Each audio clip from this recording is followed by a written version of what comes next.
dia e bem-vindos a mais uma entrevista do Jornal Económico na JETV, a nossa plataforma multimédia, com versão em podcast no Spotify e outras plataformas. O nosso convidado desta semana é Gonçalo Saraiva Matias, presidente da Fundação Francisco Manuel dos Santos, que acabou de apresentar esta quinta-feira um policy paper sobre habitação.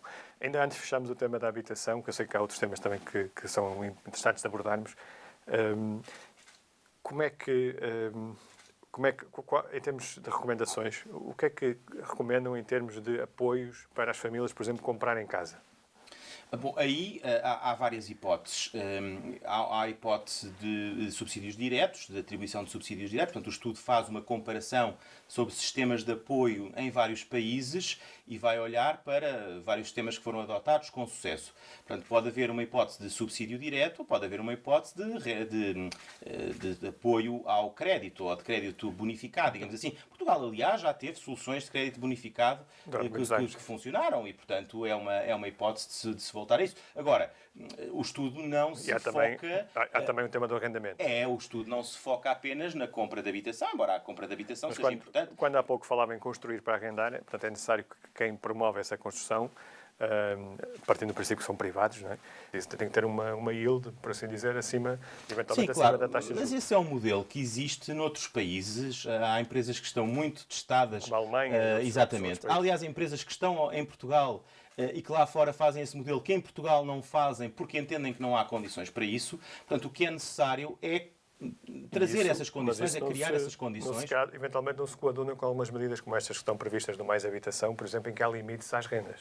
Bom, Mais Habitação que foi aprovado recentemente. O estudo da Fundação não comenta o pacote Mais Habitação, não tem, aliás, nenhuma relação com este pacote legislativo. A Fundação é totalmente apolítica coincidiu no tempo e por causa da importância do coincidiu no tempo pela simples razão que é um tema fundamental para os portugueses agora e nas próximas décadas. E, portanto, nós não procuramos com este paper, nem com esta atuação, comentar ou criticar ou que seja os pacotes legislativos que estão em cima da mesa. Agora, é evidente que, sendo um tema fundamental para os portugueses nas próximas décadas, este pacote, seguir-se-ão outros pacotes, haverá outras medidas legislativas e nós procuramos contribuir para esse debate e procuramos trazer dados e recomendações para que, no futuro, elas possam depois ser utilizadas. E outros temas para o futuro? Nos novos, ou seja, temos a habitação, há outros desafios que Portugal tem. O que é que tem em pipeline neste momento? Ora bem, nós continuaremos a oferecer estudos muito sólidos para os portugueses conhecerem a realidade portuguesa em alguns temas fundamentais. E, portanto, nós continuaremos a ter estudos mais aprofundados, como tínhamos até agora.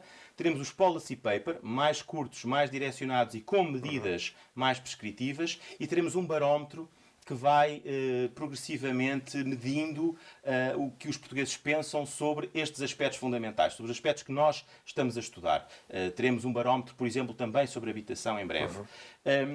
Portanto, é uma sondagem. Sim, exatamente, sobre estes temas, sobre os temas que mais preocupam os portugueses. Ora, temas que a Fundação está a estudar e irá estudar nos próximos anos são temas que se relacionam com o desenvolvimento económico, com o crescimento económico, que é muito importante, com temas da pobreza e das desigualdades, e repare que eles estão ligados, porque nós entendemos que é fundamental tirar as pessoas da pobreza. Portugal tem cerca de 20% da população em situação de pobreza e é necessário inverter essa situação, mas isso só pode ser invertido com crescimento económico. Não é possível distribuir recursos que não existem e, portanto, é preciso crescer economicamente para gerar recursos para depois os poder distribuir e tirar as pessoas da pobreza. E um terceiro tema em que a Fundação está a trabalhar é o tema da qualidade da democracia. Garantir que a nossa democracia funciona, que é uma democracia robusta, saudável e que os nossos decisores estão realmente ao serviço das pessoas. Portanto, há aqui uma combinação de fatores que, em última análise, o que pretendem é contribuir para um país melhor. Um país mais próspero, mais desenvolvido, a Fundação menos desigual. Acaba por ter um papel mais ativo. Após estes primeiros anos de consolidação do projeto, acaba por ter um papel mais ativo de intervenção cívica, no fundo. Sim, embora não receia que seja claro, não é uma intervenção política, não tem rigorosamente nada... É exatamente nada... isso que eu lhe ia perguntar. Não receiam que haja quem vos acuse de estarem a intervir se não a nível partidário, mas pelo menos acaba por ser uma intervenção política. Mesmo que não seja... Não receio. Repare, a Fundação desde o início teve essa matriz de contribuir para o debate na sociedade portuguesa. E tem contribuído largamente para o debate na sociedade portuguesa. Portanto, a Fundação sempre teve essa preocupação e sempre teve esse papel. Realmente agora talvez vá ser um pouco mais interventiva, um pouco mais ativa, um pouco mais prescritiva. É natural, a Fundação no próximo ano faz 15 anos. É natural que ao fim de 15 anos, com o acervo que já criou, com o pensamento que já criou, procure ser um pouco mais interventiva. Mas há aqui uma matriz, mais uma vez, não é uma matriz partidária, mas é uma matriz, há uma filosofia, há toda uma forma de ver o mundo. Sim, Filipe, mas repare, há um aspecto que é fundamental aqui e que sempre existiu e vai continuar a existir. É que estas recomendações e esta intervenção serão sempre feitas a partir dos dados, a partir da ciência, a partir do conhecimento. Isso é o que falta muito na nossa sociedade. É o que falta muito na nossa política, é o que falta muito nas decisões, é o que falta muito em vários setores da sociedade, até na sociedade civil, falta muito o conhecimento dos dados, o conhecimento aprofundado da realidade e o tomar decisões com base nesses dados. Credível. Nós, em momento algum, nos queremos substituir aos decisores. Esse papel cabe aos decisores e, portanto, nesse sentido, não é uma atividade política, muito menos partidária. Nós respeitaremos sempre o papel dos decisores, mas podemos ajudá-los, os decisores, aos cidadãos, às empresas, à sociedade civil, podemos ajudá-los trazendo dados, trazendo ciência, trazendo factos, para que as pessoas possam trabalhar, decidir de forma mais informada. Há um tema também que Gonçalo é especialista, que não tem necessariamente a ver com a Fundação, que é o tema das migrações. Como é que agora isto é uma conversa já lateral à nossa entrevista, ao tema da nossa entrevista, mas o tema das migrações é um tema também, e da demografia em geral, é um tema também a que a Fundação está atenta? É um tema que para a Fundação é muito importante, desde sempre. Portanto, não fui eu, apesar de ser uma matéria que gosto muito e que tenho estudado muito, não fui eu que trouxe esse tema para a Fundação, ele já lá estava. A Fundação foi das primeiras instituições em Portugal a alertar para a realidade demográfica, para os problemas demográficos e para o contributo das migrações para os temas demográficos. Portanto, é algo que preocupa a Fundação desde o início, porque de facto é um problema estrutural da sociedade portuguesa. E para quem está preocupado com a sociedade portuguesa, como é o caso da Fundação, não pode deixar de pensar nisto. Vão ser decisivas para as próximas décadas, no fundo. Há aqui um aspecto demográfico fundamental. Portugal perdeu, os censos agora mostram isso, perdeu de cerca de 200 mil pessoas nos últimos 10 anos.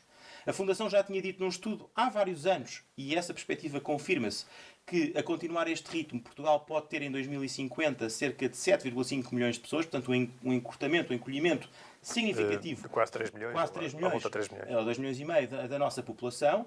Isso tem um impacto enorme. E em simultâneo a população envelhece. E esse é outro aspecto, aliás, consultando a Pordata, isso é muito claro.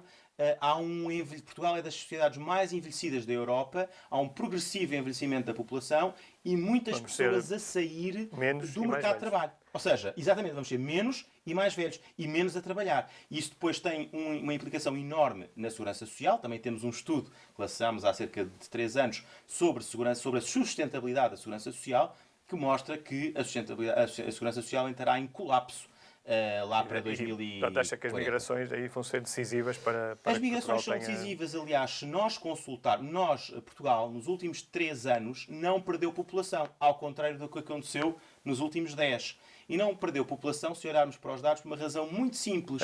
Por causa da imigração. Porque 2020 e 2021, anos da pandemia, o déficit demográfico pela via natural, isto é, a diferença entre mortes e nascimentos, foi dos piores de sempre. Em 2020, enfim, o último ano de que há memória pior que este foi em 1918, portanto o ano da gripe espanhola. Nós tivemos de facto aqui uma situação muito difícil do ponto de vista do saldo natural e continua a agravar-se. A única forma de equilibrar, e os números mostram isso, a única forma de equilibrar é pela via da imigração. E, portanto, nós precisamos, e a Fundação tem trabalhado sobre isso, nós precisamos de políticas migratórias... Ou seja, uma estratégia bem pensada para atrair imigrantes qualificados. Exatamente. E que não é o que tem acontecido, porque nós temos tido uma resposta muito casuística, mais uma vez, temos tido uma resposta muito casuística a estes problemas. Por exemplo, ainda agora, há uma semana ou duas, o setor do turismo queixava-se que precisava de 45 mil pessoas. Estamos em pleno verão, estamos em plena época alta de turismo e o setor queixa-se que precisa de 45 mil pessoas. Já foi assim o ano passado.